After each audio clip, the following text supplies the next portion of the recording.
kakek saya, ya kurang harmonis, saudara. Dan itu terbawa dalam keluarga kami. Sehingga akibatnya ayah saya itu lebih mudah menyatakan kasih pada adik-adik saya yang perempuan. Tapi entah kenapa ini di kalangan orang timur, saya sama memperhatikan ini.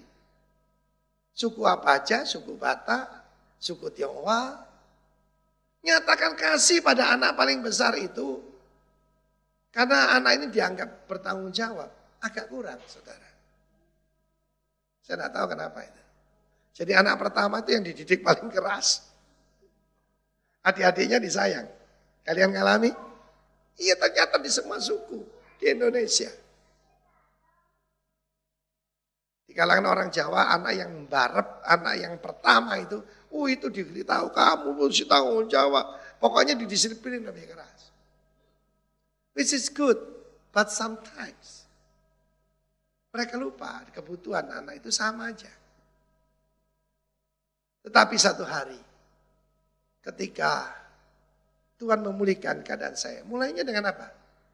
Pendekatan pada ayah saya. Dan saya tidak pernah lupa satu perkataan beliau. Pada waktu dia mengajak temannya yang dari luar negeri. Dia diajak ke rumah saya. Dan saya dijadikan kebanggaannya. Iki loh anakku. Insinyur pendeta. Waktu itu saya belum melayani sepenuh waktu. Saya belum pernah dengar kata-kata itu. Iki loh anakku. Dia tidak berkata beloved, tetapi dengan sikapnya, dengan caranya, dengan nada suaranya. Ingat saudara, nada suara itu penting. Cara menyajikan itu penting, saudara. Satu kali saya pernah pergi ke negeri Belanda. Yang tempat kita foto pakai pakaian Belanda kuno, Volendam. Dan saya tidak pernah lupa hari itu. Kita makan steak. Tapi waktu membagikan itu dibanting di depan kita. Amit-amit saya tidak akan kembali ke sana. Iya tak?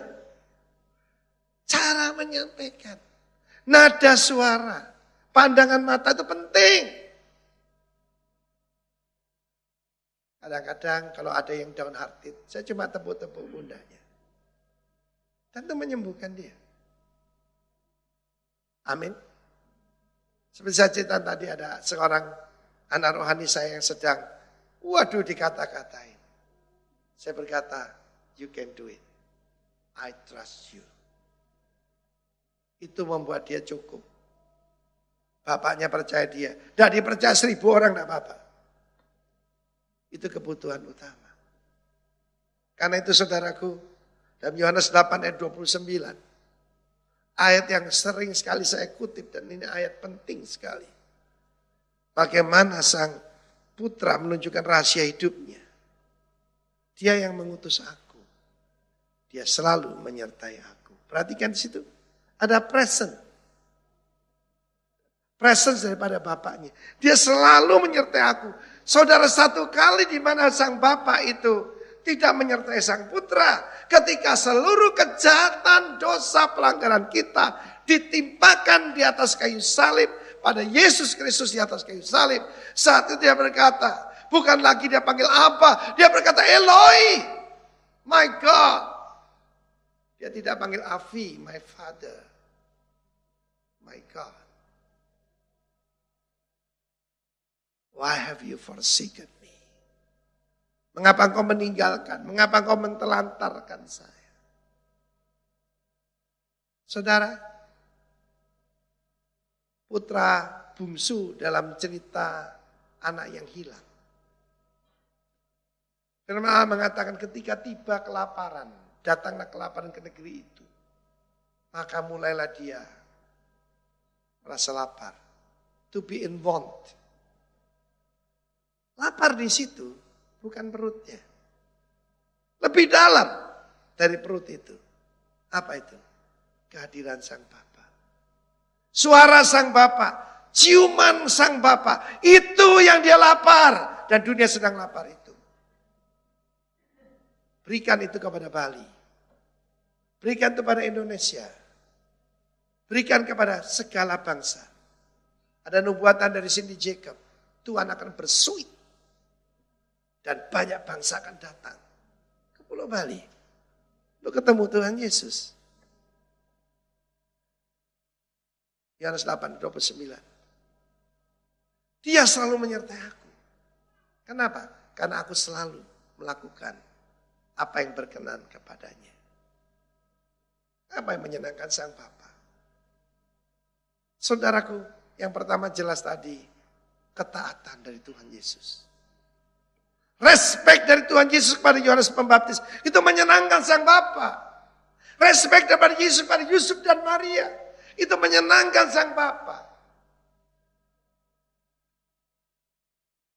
Sang Bapa senang kalau kita dalam kingdom order. Seorang istri menghormati suaminya. Sekalipun suaminya itu mungkin pendidikannya kurang dari dirinya. Mungkin penghasilannya juga kurang. Tapi dia tetap menghargai, menghormati. Itu menyenangkan hati Sang Bapa.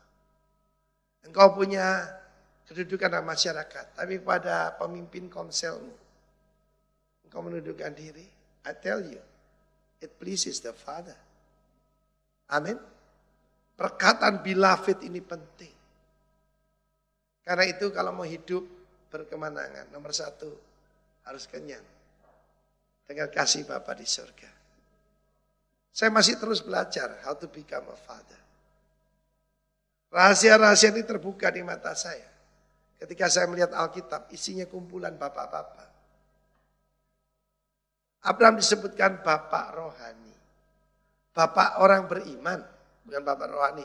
Ya, the father of believers. Saya kira ya bapak dia pemimpin, bukan. A father, a real father. Itu yang dibutuhkan hari ini. Father hunger ada di mana-mana. Dan saya berdoa selama doa puasa dan doa 24 jam ini. Sang Bapa yang baik dan murah hati itu memberikan banyak berkat kepada kalian. Tuhan memberkati. Mana ada hadiah lebih besar daripada the promise of the Lord? Kalau janji manusia bisa gagal. Janji manusia bisa tidak terjadi. Tapi Allah tidak mungkin berjanji dan tidak menepati.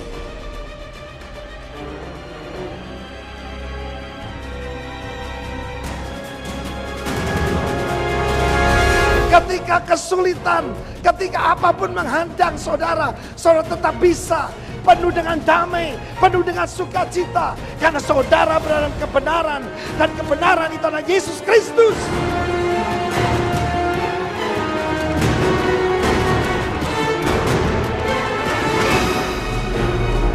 Dan ketika lampu dalam kehidupan saudara untuk menyenangkan Allah dan berkenan kepada Allah dan manusia adalah 3 hal itu.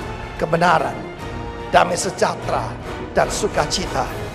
Oleh Roh Kudus, artinya yang dikerjakan oleh Roh Kudus. Berarti yang tidak ada di bumi. Sukacita yang tidak ada dari bumi. Damai sejahtera yang bukan dari manusia. Dan kebenaran yang hanya datang melalui Yesus Kristus. Yang dikerjakan oleh Roh Kudus.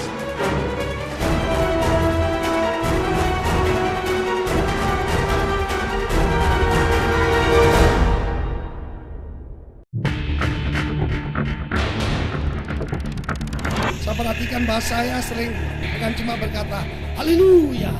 Kalau Anda ketemu saya suka berkata begini, merdeka.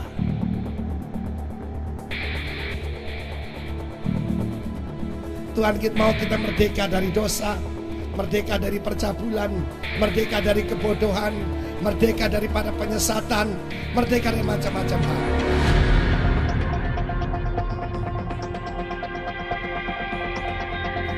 Perjanjian Abraham tetap terjadi.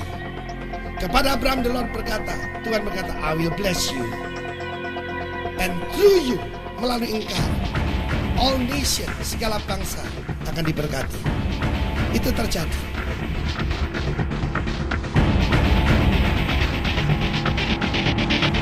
Saudara yang kasihan Tuhan, bahaya yang terutama saya lihat ke depan ini adalah ketamakan. Saya tidak meragukan sedikit pun umat Tuhan akan sungguh-sungguh mengalami kelimpahan daripada Tuhan. Tapi apakah kita bisa mempergunakannya dengan baik?